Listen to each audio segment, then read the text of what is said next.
Well, happy Valentine's Day. I thought it would be fitting, since it is Valentine's Day, to talk about love. So I'm going to read Colossians 3:14. It says, "Above all, clothe yourselves with love, which binds us all together in perfect harmony." Okay, simple scripture, but there's a lot to it. So we are actually to, like clothes, put on love from the core of our being.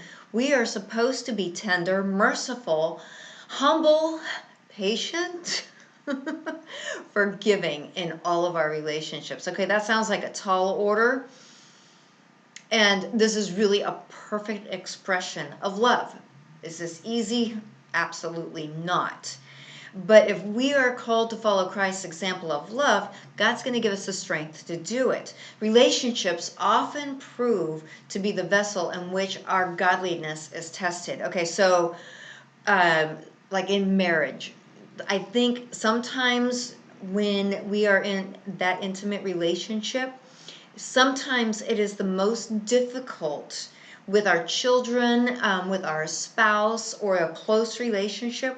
That is probably one of the harder places to really be that godly example, because they know us. My daughter knows exactly, when she was a kid, how to push my buttons and to try me to the very limits of my patience. And it would take all I had in me and calling on God for strength. Quick story, she didn't tell me this until after she was an adult. It's funny. She said, "Mom, I would literally be trying to pick a fight with you, and you would be, talking and talking, and then you would take this breath and breathe out, and at that point I knew it was over." And what I was doing is, at that point, I was taking in a breath, and in that moment saying, "Lord, give me strength, help me, because I cannot do this on my own." And as I was releasing that breath, I could literally feel God coming down and filling me with his strength. And at that point, my daughter said it was over. She knew it was over, and she she would try for a little bit longer, but she knew there was no point, because I had a renewed strength from God. So God gives us the strength we need.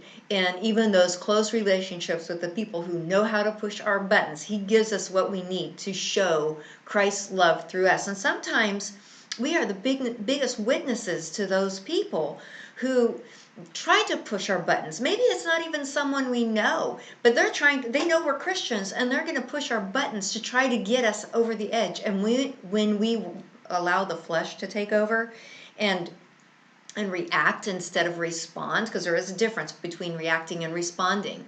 When we react to them with our flesh, that is not going to be the witness that Christ is calling us to be. But when we respond in a Christ-like fashion, what better witness is there when they see us responding in love? And God's going to continually renew us to live and love in a way that is pleasing to him, and being Jesus with skin on, loving people no matter who they are, no matter what they do, what they look like, what they smell like, no matter how they act. When we love them the way Christ calls us to love other people, there is no greater witness for him. So with that, I'm going to leave you. I hope you have an amazing Valentine's Day, and I will talk to you next time. You have an amazing day. Bye.